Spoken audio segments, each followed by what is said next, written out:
bisa merdeka. Ya, jadi budak ini maaf bukan ada di dalam ajaran agama Islam saja. Sebelum Islam perbudakan itu sudah ada dan lebih dolim. Tapi ketika Islam datang, budak itu dimuliakan dan diberi kemudahan-kemudahan oleh Nabi Muhammad supaya menjadi orang merdeka. Bahkan budak itu bisa membeli dirinya untuk memerdekakan dirinya. Jadi budak itu mamanya bekerja dapat uang, kemudian bayar ke majikannya, dia jadi orang merdeka bisa. Ya, di dalam syariat Nabi. Kalau zaman dulu nggak bisa. Anda walaupun punya uang banyak miliaran, tetap milik majikannya. Jadi dolim. Zaman dulu itu dolim. Nabi Muhammad yang mengatur perbudakan. Ya. Kalau zaman dulu Pak, perbudakan itu disebabkan karena perang. Jadi zaman dulu karena perang Romawi, Persia, kemudian mereka kalah musuhnya, anaknya diambil, istrinya diambil, suaminya ditahan, itu dijadikan budak sebab perang. Budak bisa jadi karena sebab peperangan. Jadi musuhnya yang kalah, akhirnya anaknya, istrinya, mungkin suaminya yang masih hidup diambil, dijadikan tawanan perang, kemudian dijadikan budak. Kemudian sebabnya juga yang kedua itu karena fakir. Jadi orang dulu itu saking miskinnya mereka sampai menjual anaknya untuk dijadikan budak. Ya, jadi zaman dulu itu sebelum Islam karena mereka miskin itu dijual. Ya, anak-anaknya dijual dijadikan budak. Ya, ini kebanyakan dilakukan di Cina kuno. Kalau yang perang ini biasanya Romawi sama Persia. Romawi dan Persia ini kalau menang perang pasti diambil itu. Kalau nggak perempuan, anaknya, ya, atau orang yang kalah perang itu diambil dijadikan budak. Tapi kalau karena kefakiran, ini biasanya Cina kuno yang mengamalkan seperti ini. Ya, kalau di dalam sejarah. Ya. Kemudian juga karena perampokan, pembajakan juga bisa. Ya, jadi kalau mungkin ada sekelompok gerombolan penjahat atau penyamun yang ngerampok suatu kota, diambil barang-barangnya, kemudian dia kadang-kadang mengambil perempuan-perempuan, mengambil anak-anaknya, kemudian dijadikan budak. Jadi sebabnya budak ini banyak. Ya, sebabnya perbudakan ini banyak karena peperangan, karena perampokan, dan juga karena kemiskinan. Tapi di dalam Islam, budak itu boleh hanya karena satu sebab, yaitu karena orang kafir yang menjadi tawanan perang. Itu aja. Orang kafir yang jadi tawanan perang. Itu baru boleh jadi budak.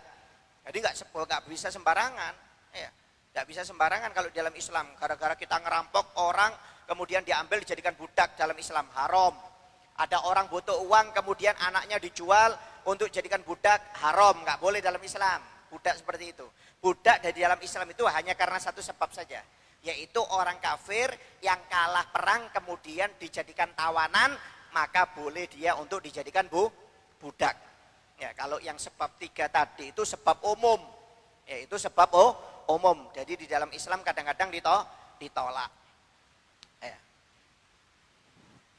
Jadi kalau ada orang mendapatkan budak terserah, itu panglimanya yang menentukan. Jadi umpamanya umat Islam perang zaman dulu. Ya, kemudian menawan tawanan orang kafir, itu terserah panglimanya. Ya, kalau di dalam Al-Qur'an itu Allah Subhanahu wa taala berfirman, jika kamu bertemu dengan orang-orang kafir di medan perang, maka pilihannya yang pertama pancung batang leher mereka. Ya, bunuh. Kalau kamu nggak suka, bunuh. Kalau kamu mengalahkan mereka dan menjadikan tawanan, maka boleh. Maka boleh. Dan yang kedua, kalian bebaskan. Kalian bebaskan dan kalian menerima tebusan dari mereka. Ya, jadi pilihannya itu 3 Pak. Zaman dulu kalau orang perang itu, ya umat Islam perang, kalau dapat tawanan orang kafir pilihannya 3. Kalau enggak dibunuh langsung, kalau enggak dibebaskan, ya, kalau tidak dijadikan budak atau dijadikan tebusan. Ya, jadi umpamanya nawan perang. Kamu boleh saya bebaskan, tapi kamu harus bayar sama saya 10 juta umpamanya. Jadi nanti budak ini, tawanan ini, orang kafir ini cari uang, baru nanti dia bayar, baru dia bebas. Itu memang di dalam Islam diatur. Terserah mau dibunuh boleh, mau ditahan untuk dijadikan budak boleh, dibebaskan juga boleh, kemudian ditebus untuk dia bayar kepada orang yang menangkapnya itu juga boleh. Ya, nanti yang menentukan itu pimpinan perangnya. Ya, pimpinan perang. Ya, jadi Islam ini konsisten ya di dalam membela budak. Ya, sampai-sampai di dalam Islam itu dilarang Pak untuk manggil budak itu nggak boleh. Budakku yang laki, budakku yang perempuan, tidak boleh. Dipanggil wahai pemudaku, wahai pemudiku di dalam hadis Sahih Bukhari. Jadi walaupun dia budak, nggak boleh di dalam Islam kita panggil budak. Budak sini. Itu hukumnya nggak boleh. Ya. Jadi kalau manggil budak laki-laki dibilang pemudiku, pemudaku. Kalau budak itu perempuan, pemudiku. Itu dimuliakan oleh Nabi Muhammad SAW. Nah, bahkan sahabat Zaid bin Haritha, ya, itu seorang budak dia. Itu sampai diangkat anak oleh Nabi Muhammad SAW. Sampai dibilang Zaid bin Muhammad. Zaid bin Muhammad. Nah, akhirnya turun ayat dari Allah Subhanahu wa taala bahwasanya dilarang menasabkan anak angkat kepada dirinya kecuali kepada orang tuanya sendiri. Akhirnya kembali lagi namanya menjadi Zaid bin Haritha. Kalau dulu Zaid bin Muhammad, ya, karena diambil anak, dijadikan anak angkat oleh Nabi Muhammad SAW. Padahal seorang budak, Zaid ini seorang budak. Bahkan ketika ditebus oleh orang tuanya sendiri kepada Nabi Muhammad SAW, ya, Zaid suruh milih oleh Nabi Muhammad, silahkan kamu boleh bebas ikut orang tuamu atau ikut saya. Tapi Zaid bin Haritha tetap milih Nabi Muhammad SAW. Ini menunjukkan bahwasanya Nabi Muhammad itu memuliakan budak. Sampai budaknya sendiri nggak mau kembali ke orang tuanya. Tetap ingin hidup dengan Nabi Muhammad SAW. Kenapa? Memang dimuliakan budak ini oleh Nabi Muhammad SAW. Ya. Jadi kalau zaman sekarang Pak, maaf, pembantu lain. Ya, budak sudah zaman sekarang tidak ada.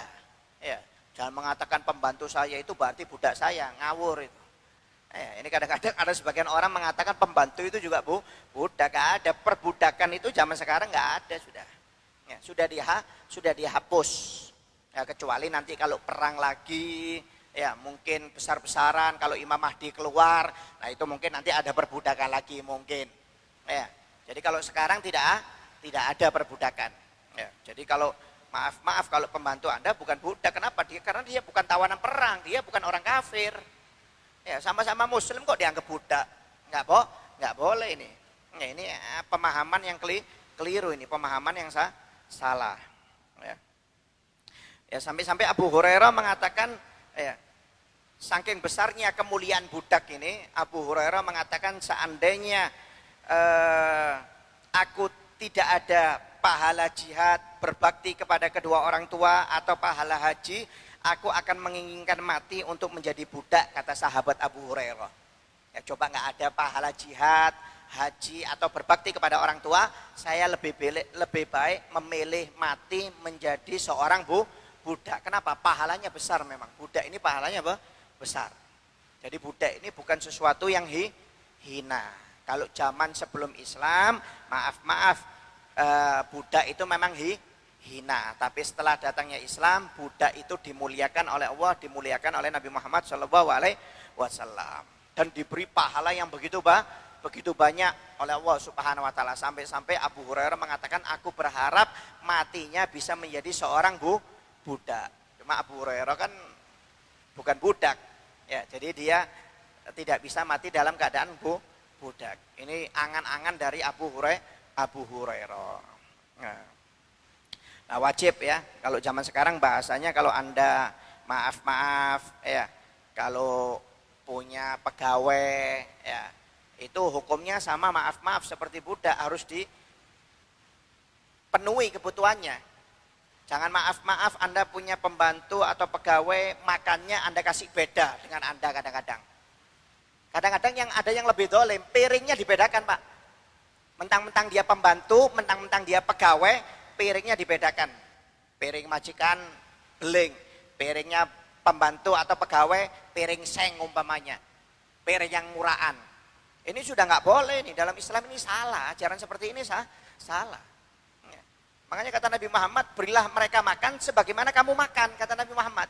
Kamu makan enak, kasih budakmu juga makan enak. Kalau kamu makan enak, pembantumu, pegawaimu juga masih makan enak.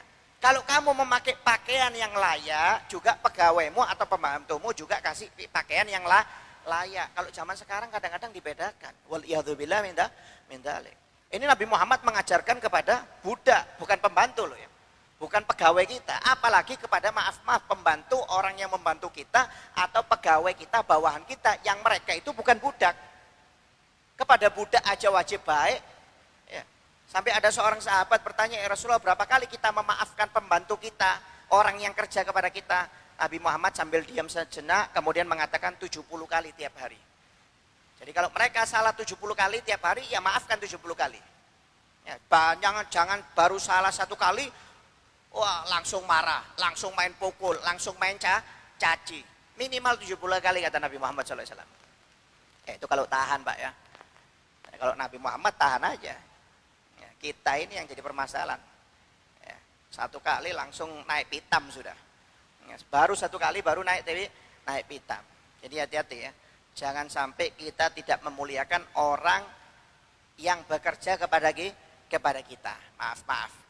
Budak aja wajib dihormati, apalagi orang yang kerja dengan kita. Seperti pembantu atau bawahan kita atau orang yang kerja dengan kita, pegawai kita. Muliakan. Mereka harus wajib kita muliakan. Kenapa? Kalau nggak ada mereka Pak, kita nggak mungkin berhasil juga. Karena jasanya mereka, walaupun mereka bekerja dengan kita gaji, cuma kalau nggak ada jasa mereka, kita ya kerepotan juga Pak. Ya, umpamanya Anda nggak punya pegawai umpamanya, jaga toko sendiri, mau kemana-mana susah mau keluar. Ya, karena ada pegawai Anda nggak ribet, bisa tidur-tiduran, tinggal nerima uang, kan nggak repot. Kadang-kadang jasanya mereka tidak dihargai. Yang penting suruh kerja terus. Kadang-kadang nggak dikasih waktu istirahat, kadang-kadang nggak dikasih bonus. Ya kasihan. Ini namanya dolim. Ya. Dolim nggak boleh. Di dalam Islam semuanya diatur. Ya. Jangankan untuk orang yang kerja, untuk budak pun dia diatur di dalam Islam. Ya. Sampai Sayyidina Ali bin Abi Thalib, pernah dikisahkan Sayyidina Ali bin Abi Thalib,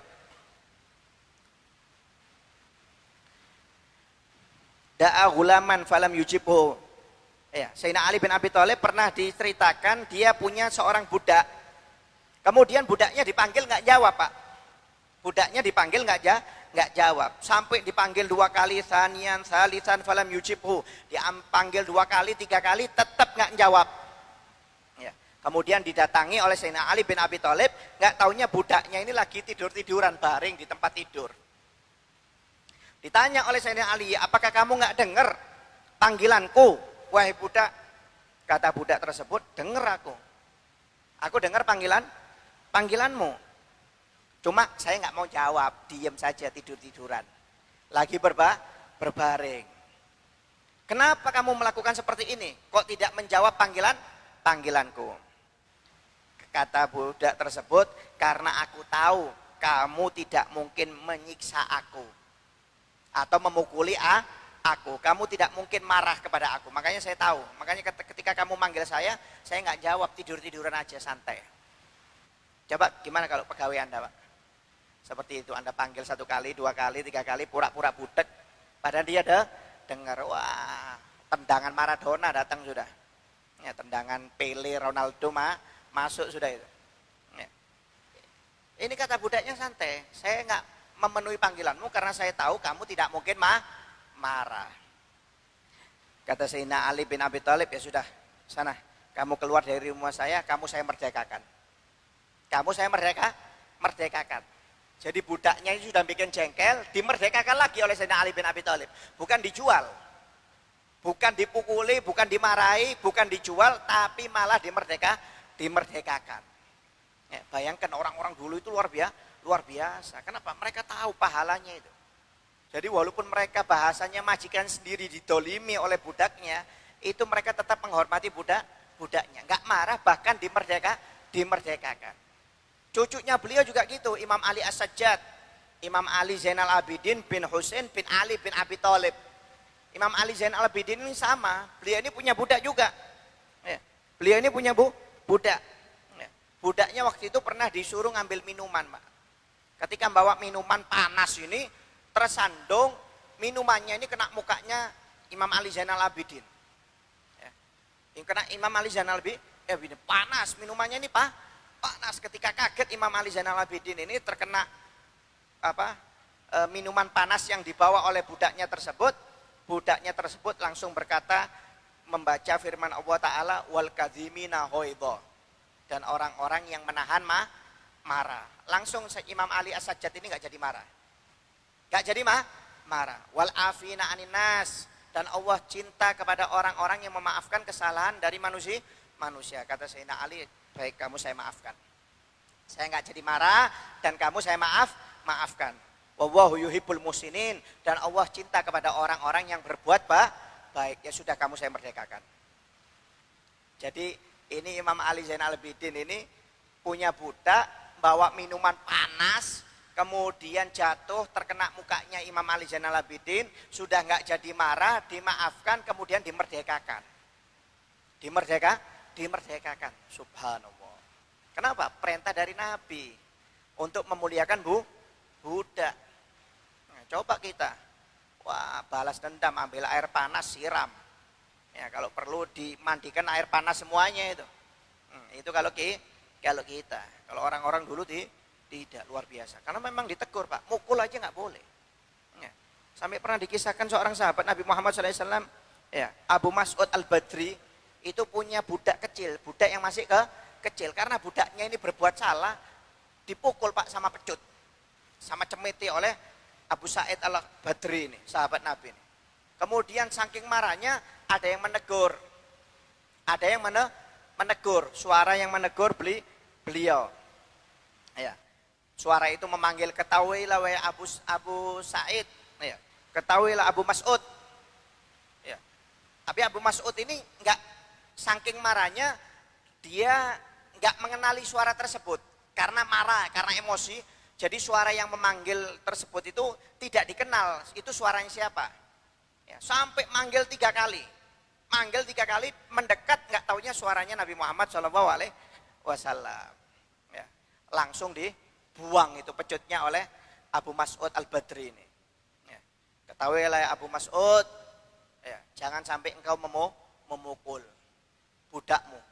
Karena bisa jadi nanti di hari kiamat kamu yang dipukul oleh budakmu. Kata Nabi Muhammad SAW, jangan kamu memukul budakmu, mungkin di hari kiamat kamu yang akan dipukul oleh budakmu. Akhirnya mulai dari itu Abu Mas'ud Al-Badri ini nggak berani lagi memukul budaknya walaupun salah, Pak. Walaupun budaknya salah, nggak pernah dipukul oleh beliau. Kenapa? Karena memang perintah dari Nabi Muhammad SAW.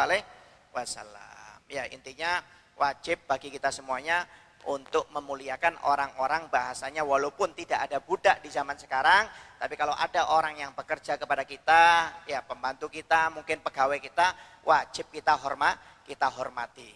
Ya, wajib kita hormati. Kasih mereka makan sebagaimana kita makan, kasih mereka pakaian sebagaimana kita pakai pakaian.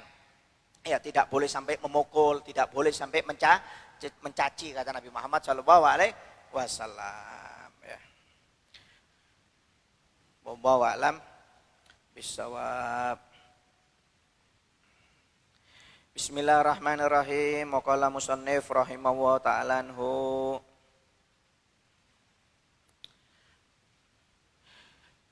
Arkanus shalah ar-ruknul tsamin ajlusu baina sajadatain, yaitu rukun salat yang ke-8. Rukun salat yang ke-8 yaitu duduk di antara 2 sujud. Wa huwa ruknun qasir, dan ini dinamakan rukun pendek. Ya, jadi duduk di antara 2 sujud itu, Pak, itu enggak boleh lama-lama. Anda sujud lama nggak apa-apa, rukuk lama nggak apa-apa, itu namanya ruknun tawil, itu rukun yang panjang. Jadi diperpanjang bacaannya nggak apa-apa. Ya, rukuk, sujud itu rukun tawil, rukun panjang. Tapi kalau duduk di antara 2 sujud, itu namanya rukun pendek. Jadi tidak boleh diperpanjang bacaannya. Apa syarat-syaratnya duduk di antara 2 sujud?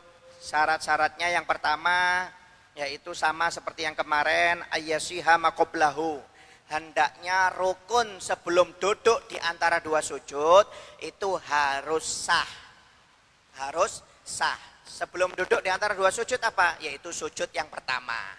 Jadi sujud yang pertama harus sah. Setelah sujud yang pertama sah, baru boleh dia duduk di antara dua sujud.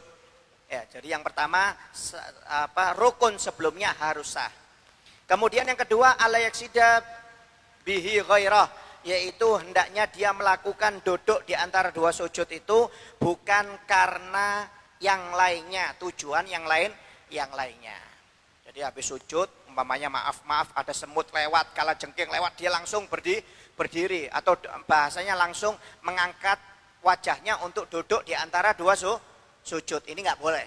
Kenapa? Niatnya karena supaya tidak tergigit binatang. Jadi berdirinya dia dari sujud pertama itu tujuannya memang untuk duduk, bukan karena tujuan yang lainnya.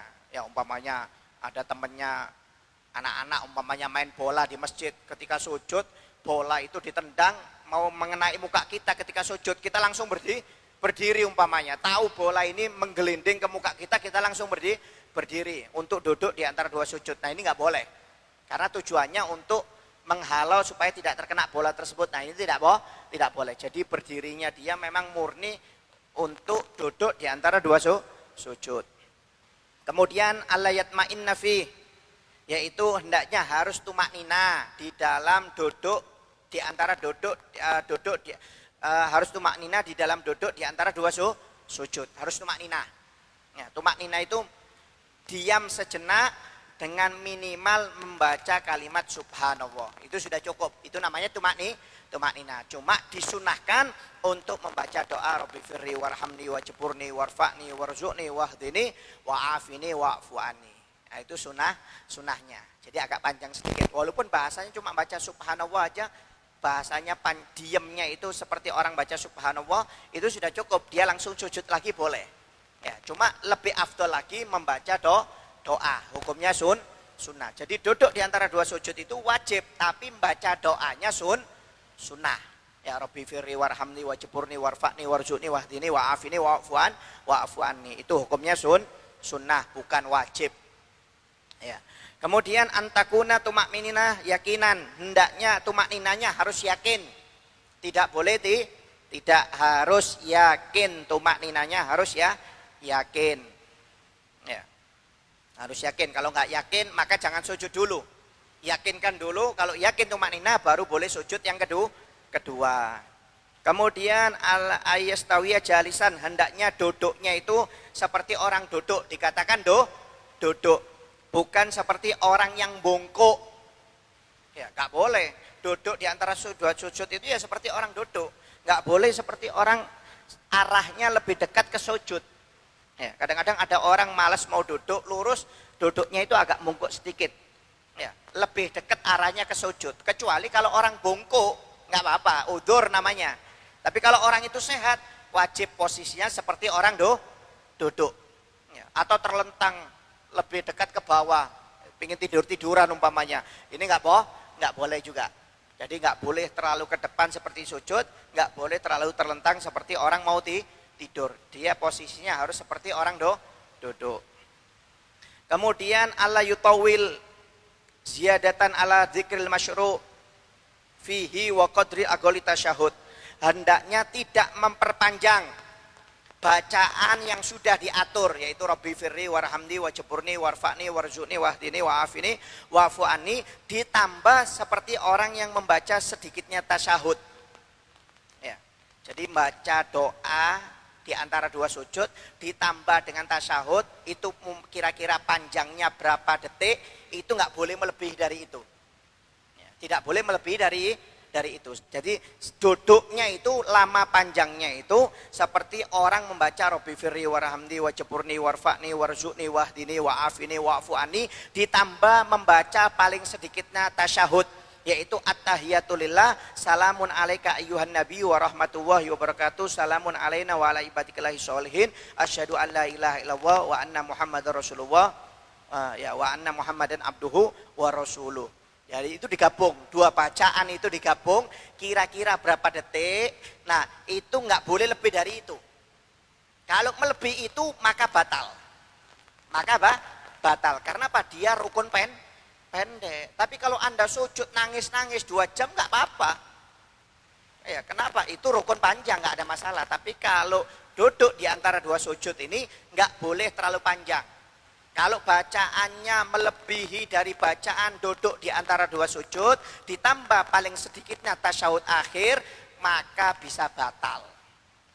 Ya, kalau lamanya melebihi dari Rabbi fir'i warhamni wajburni warfa'ni warzuqni wahdini wa'afini wa'fu anni at-tahiyatu lillah assalamu alayka ayyuhan nabiy wa rahmatullahi wabarakatuh assalamu alayna wa ala ibadikallahis sholihin asyhadu an la ilaha illallah wa asyhadu anna muhammadan abduhu wa rasuluh.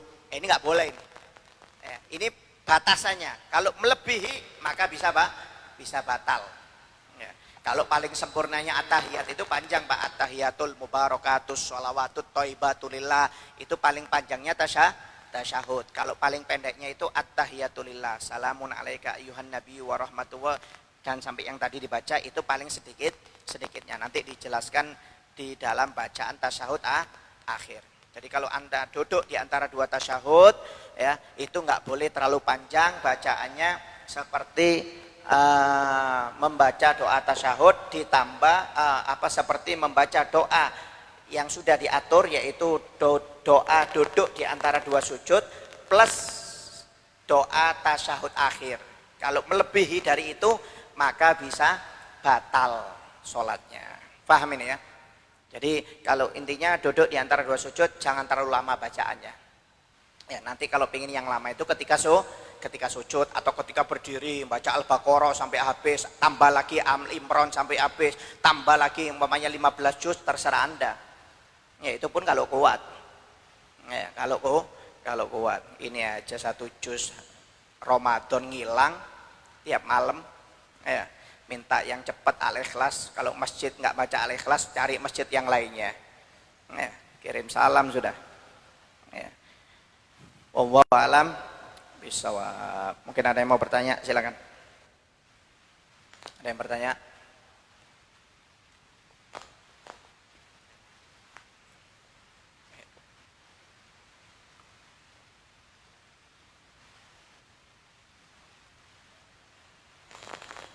Ada yang bertanya?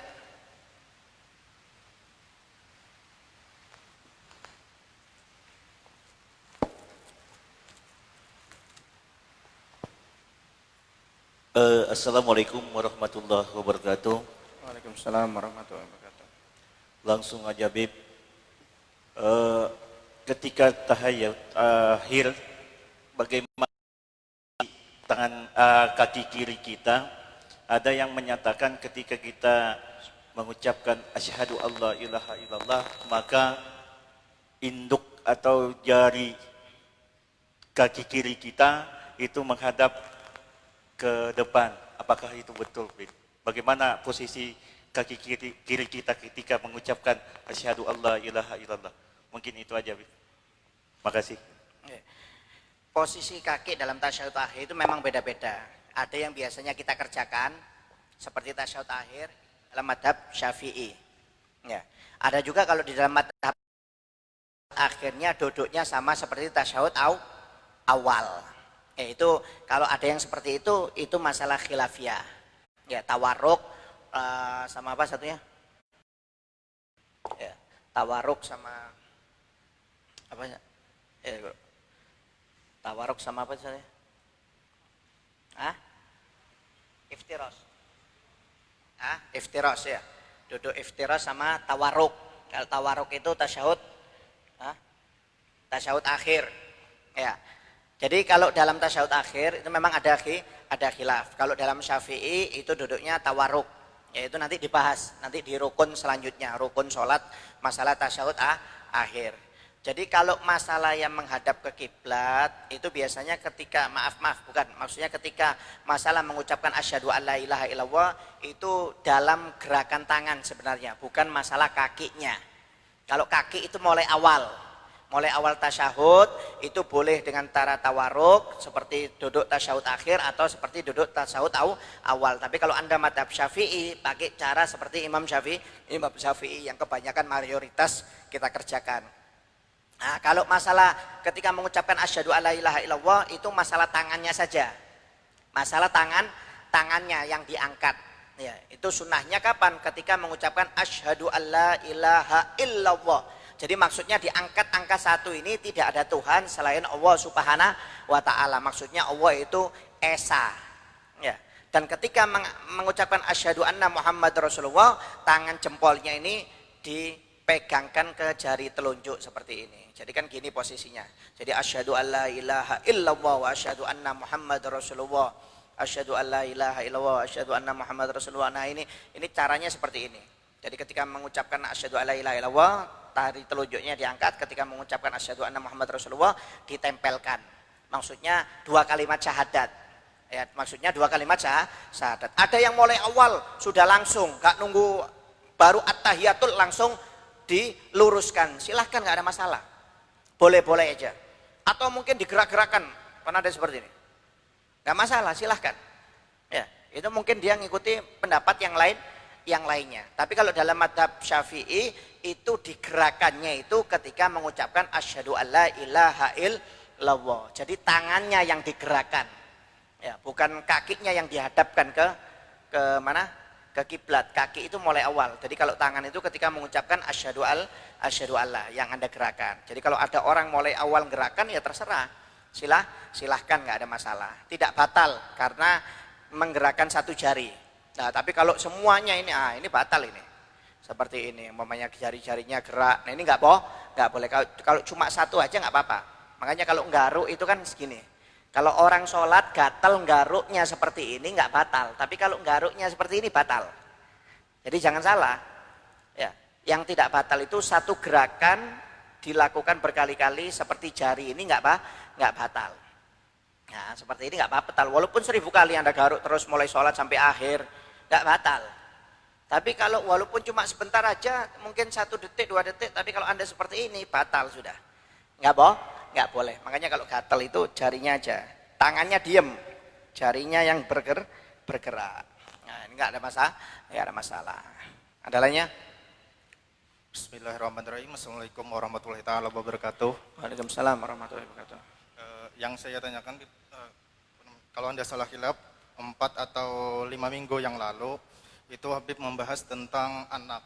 Nah, anak ini kalau dia melakukan suatu pahala itu pasti orang tuanya akan dapat pahala, baik yang hidup maupun meninggal, dan sebaliknya. Yang saya tanyakan adalah apakah ini dosa Habib kalau seseorang anak itu yang masih bujang ini, perempuan atau laki-laki, mau upload atau memposting fotonya itu dijadikan foto profil baik di sosmed, baik itu Facebook, Instagram, Twitter, Telegram, dan sebagainya. Nah, sedangkan di situ kan pasti banyak teman-temannya itu kan, walaupun dia pakaiannya sudah menutupi aurat, sedangkan banyak yang melihat itu laki-laki yang masih bujang dan sebagainya. Nah, apakah itu dosa? Kalau itu dosa, otomatis orang tuanya dapat juga dosa. Yang kedua adalah yang belum keluarga. Kalau dia ini kan pasti karena kebutuhan sosmed kan teknologi ini kan semakin canggih. Kalau kepanjangannya canggih itu dalam bahasa Banjar, cangkal berhutang alih ditagih. Nah, artinya apapun kegiatannya pasti dia upload di sosmed. Nah, apakah kalau ini berdosa, apakah orang tuanya atau mertuanya dapat dosa, apakah cuma keluarganya aja yang dosa? Yang terakhir, yang ketiga yang saya tanyakan adalah banyak. 2 aja dulu. Ya, terima kasih banyak kalau begitu, Bib. Ya. Pertanyaannya yang pertama tadi apa bedanya sama yang kedua? Sama-sama nguploadnya Kak? Ya, sama-sama diuploadnya di sosmed, karena kan kebutuhan sosial itu kan pasti setiap kegiatan pasti dia uploadnya. Apakah itu berdosa?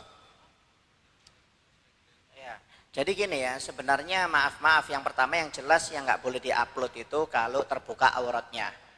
Ya, itu sudah jelas, itu dosa. Jadi perempuan nggak pakai jilbab umpamanya, kemudian Anda mungkin pas buka baju kelihatan pusarnya atau kelihatan pahanya, kemudian Anda upload, Anda siaran langsung umpamanya terbuka auratnya, ini sudah jelas. Jadi selama itu Anda nguploadnya sampai membuka aurat terbuka, ya itu maka haram hukumnya. Maka haram. Ngupload itu nggak boleh sembarangan. Kalau Anda nguploadnya untuk kebajikan nggak ada masalah.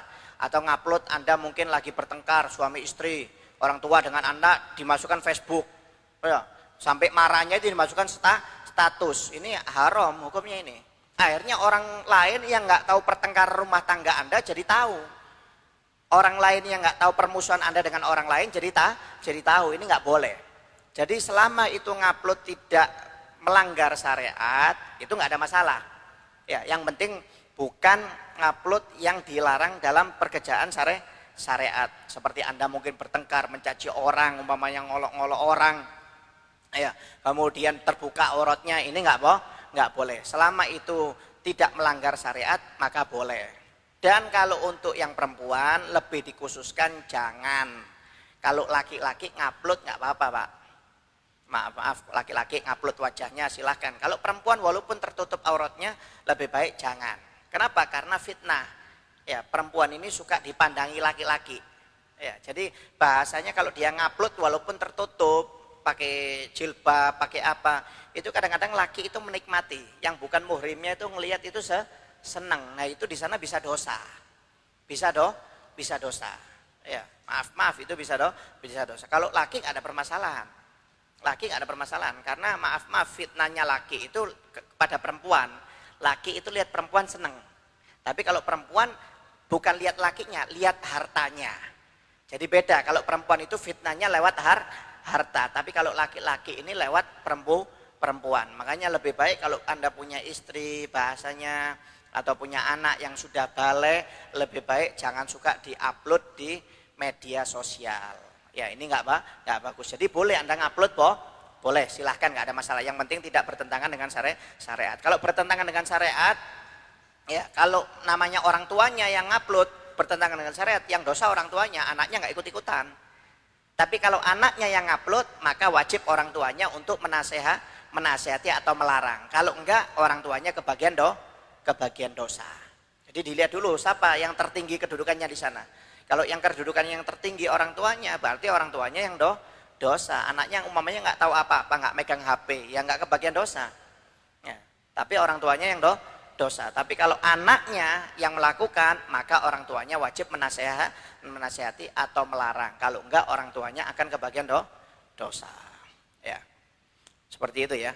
Jadi silahkan ngupload selama tidak bertentangan dengan syariat, apalagi itu untuk kemaslahatan, silahkan. Yang penting jangan untuk pamer-pamer. Ya, untuk pamer umpamanya terbuka auratnya, ini nggak boleh. Ya, maaf, umpamanya beli HP baru pamer, diupload di HP. Beli mobil baru, umpamanya maaf, beli rumah baru, umpamanya diupload tiap hari, rumahnya diupload terus. Jadi kadang-kadang ini kayak menyombongkan kekayaannya. Ya, apa gunanya ini seperti ini nih? Pamer. Ini namanya orang sombong. Cuma sombongnya lewat jejaring sosial. Nah, ini yang berbahaya. Ya. Terakhir, kalau bertanya satu aja ya. Ya. Jangan lebih dari satu. 3 orang maksimal. Ya.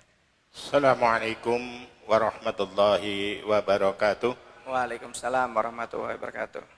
Allahumma salli ala Muhammad. Allahumma salli wa barik wa ala alihi. Pertanyaan saya masalah sholat Jumat. Bagaimana kalau sholat Jumat itu kita tidak mengikuti khutbah pertama dan khutbah kedua, datang lalu sudah dapat 1 rakaat, ketinggalan 1 rakaat. Nah, bagaimana kelanjutnya kita jadi makmum? Yang kedua, satu aja. Ya, terima Satunya kasih. disimpan. Assalamualaikum warahmatullahi wabarakatuh. Waalaikumsalam warahmatullahi wabarakatuh. Ya, man adraka raq'ah faqad adraka man adraka ruku' faqad adraka raq'ah. Wa man adraka raq'atan fil Jum'at faqad adrakal Jum'ah.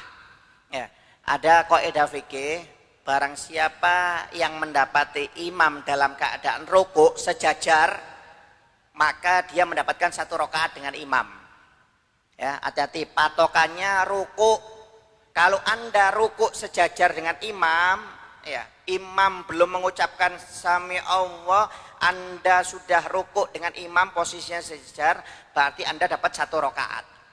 Kalau Anda baru mau ruku', kemudian imamnya baru mau berdiri sami Allah, atau Anda ngelihat ketika mau ruku, Anda ngelihat imam itu mau berdiri dari ruku, berarti Anda ketinggalan satu rakaat. Patokannya di sana. Ini banyak orang keliru ini. Ya, hati-hati. Banyak orang keliru. Pokoknya kalau Anda tidak sejajar dengan imam di dalam ruku, berarti Anda ketinggalan satu rakaat. Kalau untuk masbuk, ini bahasanya untuk masbuk, bukan untuk orang yang sholat ikut dari awal loh ya. Ini untuk masbuk, orang yang terlambat datang ketika mau takbir atau nggak sempat baca Fatihah, nggak taunya imamnya ruku. Nah, maka dia langsung ikut ruku. Kalau dia nggak ikut sejajar ruku dengan imam, maka dia ketinggalan satu rakaat. Nanti setelah salam imam dia nambah. Kemudian kalau masalah sholat Jumat, kalau dia mendapatkan satu rakaat sholat Jumat, berarti dia sah sholat Jumatnya. Sah, nggak ada masalah. Ya, yang penting dapat satu rakaat. Rakaat kedua dia menangi imam. Nanti salam nambah satu rakaat. Tapi dia dapatnya imam ketika tasyahud akhir. Ya, ini bohong namanya nih.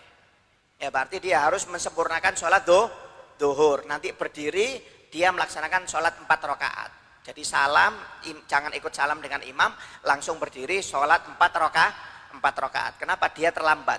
Jadi patokannya itu harus dapat 1 rakaat dengan imam di dalam sholat Jumat. Ya, cuma jangan terlalu seperti itu ya. Sudah khutbah nggak ikut, sholatnya lambat lagi. Ya, ada yang lebih parah, kadang-kadang nunggu di mobil nggak mau turun dengarkan khutbah. Nunggu di mobil, Allahu Akbar baru turun ke mobil dari mobilnya. Loh, jangan. Khutbah itu pengganti 2 rakaat duhur. Makanya dimasukkan ke dalam khutbah Jumat. Ini kadang-kadang orang maaf ya, mungkin karena nggak paham agama, merasa sok pinter. Kadang-kadang ketika khutbah itu pegang tasbih, Pak, zikir subhanallah. Ketika khutbah Jumat baca Quran. Jadi seakan-akan zikirnya dia atau baca Qurannya itu lebih afdal daripada dengarkan khutbah. Ini ngawur ini. Kalau sudah waktunya khutbah itu diam, jangan megang tasbih, jangan megang Quran. Nanti setelah sholat selesai mau pegang tasbih, pegang Quran silahkan. Apalagi yang lebih parah, sudah tahu khutbah Jumat masih ngucek-ngucek HP, masih main HP, pasang status, jawab ini, kayak nggak ada waktu main HP ini, nggak ada waktu. Ya, wal iyadzubillah min dalik, nggak ada adab. Ya, maaf kadang-kadang kalau sudah masuk masjid itu bahasanya HP itu ditaruh. Jangan bingung HP, kayak HP ini jiwanya kita, rohnya kita. Kita ini masuk rumahnya Allah Ta'ala, dengarkan khutbah Jumat, dengarkan pengajian, taruh HP, nanti setelah selesai pengajian baru setel makan itu HP nggak apa-apa. Ini kadang-kadang HP ini dipegang, nggak pengajian, nggak khutbah Jumat, HP-an terus, kayak nggak ada adabnya di rumah Allah Subhanahu wa Ta'ala. Hati-hati, bahaya ini. Ini kelihatannya sepele, Pak. Tapi percuma kalau Anda hadir pengajian nggak ada adab, hadir sholat Jumat, khutbah Jumat nggak ada adab, percuma. Bukan nambah barokah, nambah dosa. Dosa. Makanya harus ada adabnya, apalagi kalau sudah masuk masjid, apalagi kalau sudah tempat-tempat yang dimuliakan oleh Allah Ta'ala, majelis dzikir, majelis ilmu, taruh dulu. Nanti kalau sudah selesai khutbah Jumat, silahkan Anda bertasbih, berzikir, baca Quran, umpamanya nanti setelah pengajian, baru Anda mungkin main HP, silahkan. Ini kan, jangankan main HP, Pak, pegang tasbih sama membaca Quran itu nggak boleh ketika khutbah Jumat, apalagi main HP, wal iyadzubillah min dalik. Ya, ini yang harus diperhatikan ya, jadi jangan sampai tertinggal.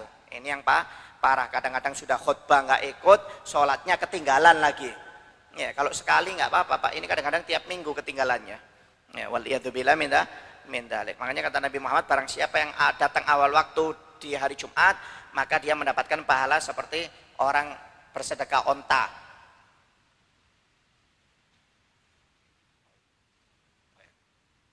Ya, kemudian barang siapa yang datang di waktu yang kedua seperti bersedekah sapi. Barang siapa yang datang di waktu yang ketiga maka seperti bersedekah kambing. Ya, barang siapa yang datang di waktu yang keempat seperti bersedekah ayam. Bahkan dalam riwayat barang siapa yang bersedekah datang di waktu yang kelima, maka seperti bersedekah telur. Ya, ini sudah yang paling parah ini. Ya, itu telur itu pun datangnya itu sebelum adzan, Pak. Sebelum adzan mungkin berapa? Mungkin pas pengumuman dia datang, itu seperti bersedekah telur itu. Itu sudah paling akhir. Kalau pengen seperti bersedekah onta ya jam 8 ke masjid. Jam 8 itu dapat onta. Ya, jam 9 sapi umpamanya, jam 10 kambing, jam 11 ayam. Ya, jam umpamanya sudah mau adzan telur. Ya, kalau sudah waktunya sholat ya cacing sedekahnya. Dimakan itu buat makannya ikan itu. Ya. Wallahu a'lam bishawab. Ada permintaan suratul Fatihah untuk almarhum Zumariyadi bin Iskandar Zulkarnain dan juga untuk Bapak Sanawi Riyadi Abu Bakar Wanto dan Ibu Manggar Sarkawi Satuna dan Pasi yang meninggal dunia ya, atau almarhumah.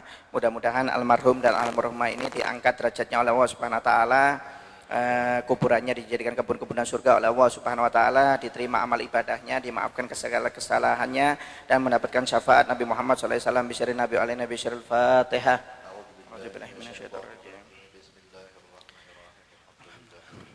Bismillahirrahmanirrahim. Maliki yaumiddin. Iyyaka na'budu wa iyyaka nasta'in. Ihdinas shiratal mustaqim. Shiratal ladzina an'amta 'alaihim ghairil maghdubi 'alaihim waladdallin. Amin. Kemudian ada permintaan suratul Fatihah untuk Anda Abdurrahman yang mau belajar santri mondok, mudah-mudahan diberi kemudahan, kelancaran, diberi ilmu yang bermanfaat dunia dan akhirat oleh Allah Subhanahu wa taala. Bisyirin Nabi wa alihi nabi syiril Fatihah. Bismillahirrahmanirrahim. Alhamdulillahirrahmanirrahim. Maliki yaumiddin. Iyyaka na'budu wa iyyaka nasta'in. Ihdinas shiratal mustaqim. Shiratal ladzina an'amta 'alaihim ghairil maghdubi 'alaihim waladdallin. Amin. Diumumkan yang pertama, besok diundang jamaah semuanya dalam acara peringatan Maulid Nabi Muhammad SAW di kediaman almarhum Haji Bapak Khairullah atau Bos Arul. Ya, insya Allah acaranya besok hari Rebo Ba'dal Isya di Jalan Karangmulyo Gang Marsal. Ya, di Karangmulyo itu sebelum jembatan itu sebelah kanan ada Gang Marsal. Nah, nanti acaranya besok Ba'dal Isya ya, khusus laki-laki. Besok Ba'dal Isya acara Maulid dan mengenal almarhum yang keberapa, ketiga ya? Ketiga ya? Ya, yang ketiga, 3 tahunnya. Ada jamaah pengajian ya, jamaah pengajian. Jadi acaranya besok ya. Acaranya besok Ba'dal Isya ya. Acaranya besok Ba'dal Isya di Jalan Karangmulyo. Jadi besok pengajian di tempatnya Ustaz Zainuddin dialihkan ke sana. Sabilul Muhibbin yang di Murjani M.Toib dialihkan ke sana semuanya. Ya, untuk minggu depannya aja, untuk minggu ini aja. Minggu depan kembali lagi ke markas. Ya. Kemudian diundang juga jamaah semuanya, insya Allah Majelis Taklim Roti Baghdad dengan Masjid Rayatul Ikhlas akan mengadakan peringatan Maulid Nabi Muhammad SAW insya Allah Selasa depan. Ya, Selasa depan, Selasa malam Rebo yang akan datang, tanggal 3 November. Ya, di sini acaranya. Jadi minggu depan, Selasa malam Rebo yang akan datang, itu pembacaan Maulid. Ya, pembacaan Maulid untuk memperingati Maulid Nabi Muhammad SAW. Kerjasama antara Majelis Taklim Roti Baghdad dan Masjid Rayatul Ikhlas. Ya, karena seyogyanya kemarin sudah ACC dengan Al Habib Jamal bin Toha Ba'agil. Ya, pimpinan Pondok Pesantren Al Taufik, tapi acaranya di GOR. Ya, cuma karena belum ada izin dari Pemda maupun kepolisian dikarenakan pandemi ini, jadi kita ngadakannya kecil-kecilan aja. Yang penting mengadakan, yang penting dapat barokah. Ya, tapi nanti tetap berjarak ya, diatur jaraknya, jangan semau-maunya, tetap diatur. Nanti mungkin di luar atau di samping nanti dipakai, mungkin dikasih televisi nanti ya, mungkin di luar sama di samping dikasih televisi, tetap sesuai protokol kesehatan, pakai masker ya, kemudian nggak usah bersalaman bahasanya, kemudian berjarak. Silakan kalau Anda membawa istri nggak ada masalah, boleh-boleh aja ya. Jadi kita tidak mengumumkan besar-besaran, pokoknya ngundang jamaah aja, jamaah dan warga sekitar. Insya Allah diisi oleh Al Habib Husin bin Ahmad Al Hamid dari Makassar. Ya, diisi oleh Habib Husin bin Ahmad Al Hamid dari Makassar. Ya, insya Allah Selasa depan malam Rebo Ba'dal Isya tanggal 3 November ya, Ba'dal Isya untuk laki dan perempuan. Ya, cuma nanti kita atur mungkin ya. Wallahu a'lam bishawab. La